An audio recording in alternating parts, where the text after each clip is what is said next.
Alright, we have here a problem in combustion engineering. Brayton cycle with regeneration. So let's write our given. Anong mga meron tayo? We have a pressure ratio of 7. Tapos ang minimum temperature is T1, 310 Kelvin. Maximum temperature 1150 Kelvin ay T3. Minimum is T1, tas ang maximum temperature is T3. So may binigay na isentropic efficiencies. Sulat natin.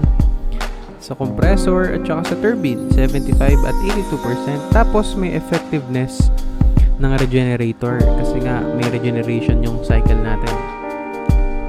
Tapos pinapahanap yung exit temperature ng turbine ng turbine, yung temperature ng pagka-exit, and the work net as well as the thermal efficiency.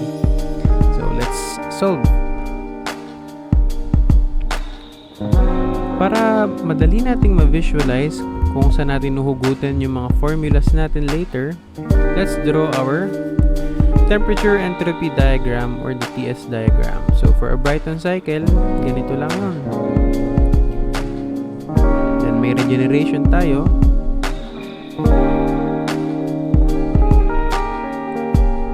We have here 6 points. Tapos may isang point para sa actual at sa ideal ng regeneration temperature. So we have 5 and 5 prime. From 2 to 5, nandun yung regeneration natin ng heat regeneration. Tapos sa 3 to 5 or 3 to 5 prime, heat addition. Tapos yung 4 to 6, dun yung na-save nating heat dahil sa regeneration. And yung 6 to 1 is heat rejection. Using variable specific heats, so solve natin yung enthalpy sa bawat points. The total energy content. So let's start at temperature 1, 310 Kelvin using your air table. Tingnan nyo sa tapat ng 310 Kelvin ng H1 at 310.24. Tapos sa katabi niya, nandun yung relative pressure na 1.5546. And then, magagamit natin yung relative pressure na yon para ma-solve si enthalpy 2 kasi the process 1 to 2 is constant entropy. So, solving for PR2, multiply mo lang yung pressure ratio sa PR1, makukuha mo is 10.8822.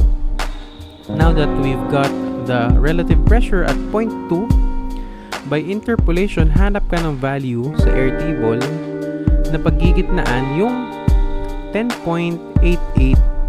So, hanap ka ng value doon. So, saan ba gumitna? So, sa 10.37 tsaka sa 11.10. Check nyo yung air table nyo. So, sa katabi niyan, ng bawat relative pressure, merong enthalpy. Sulat nyo lang yung katabi nila. And then, using your calculator, mode 3 to 10.8822 y hat, you'll arrive with the enthalpy 2 541.2560 kilojoules per kilogram. So, shift store mo yan sa 2. Yun ang ginagawa ko para hindi ako malito. Enthalpy 1 nakastore sa 1, tapos enthalpy 2 nakastore sa 2. Kung nakakanon ka, 789 SGA. Pero kung kasyo, sa letter ka na lang mag-store. So, let's proceed at temperature 3, 1150 Kelvin. So, makikita nyo na sa air table, walang specific na 1150 Kelvin. So, let's do some interpolation sa temperature. Saan gigitna ang 1150? Sa 1140 at 1160 Kelvin. So, sulat nyo lang yung katabi nilang enthalpy. And then again, using your calculator, mode 3 to H3 is equal to 1150 y hat. Sulat natin. Yan.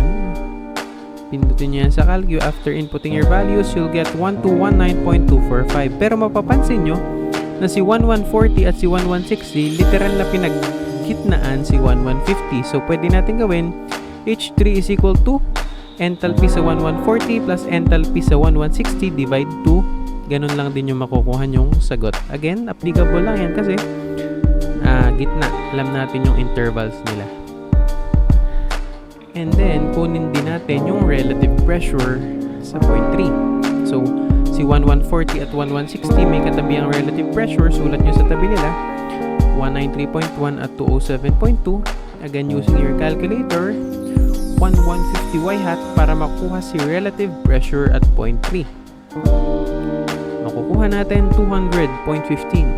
And again, yung isang method natin kasi nga pinagitnaan lang, we can simply add 193.1 plus 207.2 divide 2, same answer dapat. Now that we've got the relative pressure at point 3, pwede na natin kunin si relative pressure at point 4 para makuha natin ang enthalpy at point 4. So, simply rearranging the equation, relative pressure at point 4 is equal to PR3 over the pressure ratio. So, 200.15 divide 7 is equal to 28.5929. So, shifter natin yan sa A kasi may mga kasunod pang decimal para accurate yung answer natin. May relative pressure na tayo. Sunod natin gagawin. Again, let's interpolate para makuha si enthalpy. Hanap tayo ng value na pagigitnaan si 28.5929 at yun ay si 27.29 tsaka si 28.80. Galing yan lahat sa Airtable. Then, sulat natin yung katabi nilang enthalpy. 713.27 tsaka 702.52. Again, using your calculator, should simply lagay natin a y hat. We'll arrive with our value for enthalpy 4711.7953. So, ni-store ko na yan sa 4 para hindi ako malito mamaya pagdating sa calculations natin ng mga pinapahanap. Hanapin natin si air temperature at the turbine exit. So, pinapahanap sa atin yung temperature sa exit ng turbine, which is T4 actual. Bakit po siya actual? Kasi may binigay na isentropic efficiency. Pag may binigay na efficiency, huwag mong ina-neglect. You have to take it into account kasi magbabago yung values ng actual mo. Alright, so we know that the formula for turbine is yung enthalpy 3 minus enthalpy 4. Tapos magiging actual lang for the actual at sa ideal yung nakuha nating values kanina. So rearranging to get H4A, we'll have H3 minus, again, kaya in-store natin para madali natin siyang mapindot. So lagay lang natin yung values natin.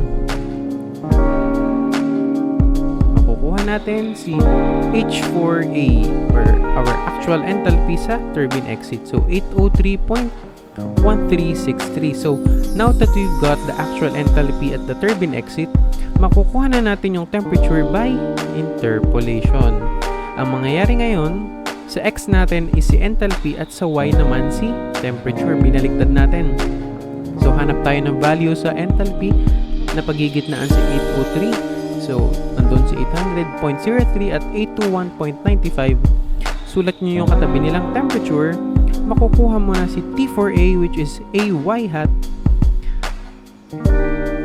Our T4A or the actual temperature at the turbine exit is equal to 782.8342 Kelvin. So baksan natin yan. Yan yung turbine exit temperature natin. Alright, now that we've got that, let's proceed. Pinapahanap si worknet. So si worknet, dali lang. Simply the difference of the work ng turbine natin, actual work ng turbine at actual work ng compressor. Since may given na isentropic efficiencies. At alam natin, efficiency ng turbine is actual over ideal at efficiency ng compressor is ideal over actual. Magkabaliktad sila. So, let's rearrange solving for actual work ng turbine at actual work ng compressor. So, makukuha natin ito. NT times work ng turbine ideal sa compressor naman is work ng compressor ideal divided by the efficiency. So, salpak lang natin. Yan, work ng turbine actual minus work ng compressor actual. Salpak mo yung values. Ang sa turbine is 0.82. Sa turbine na ideal is H3 minus H4. Tapos, H2 minus H1 over 0.75 for the compressor. Tapos, again, naka-shifter na naman tayo. So, lalagay lang natin yung values natin. Pero sa exam, dapat lalagay natin yung values para hindi malito. So, our worknet, after pagpindot natin sa calcu ng mga values, we will arrive with our worknet equal to 108.0874 kilojoules per kilogram. Okay. And lastly, ano po bang pinapahanap? We are also asked na hanapin natin yung thermal efficiency. At ang thermal efficiency is simply work net over Qin. Yun, madali na yan. Kayang-kaya na yan. So, may nakuha ka ng work net, divide mo lang ng heat added mo. Makukuha mo na yung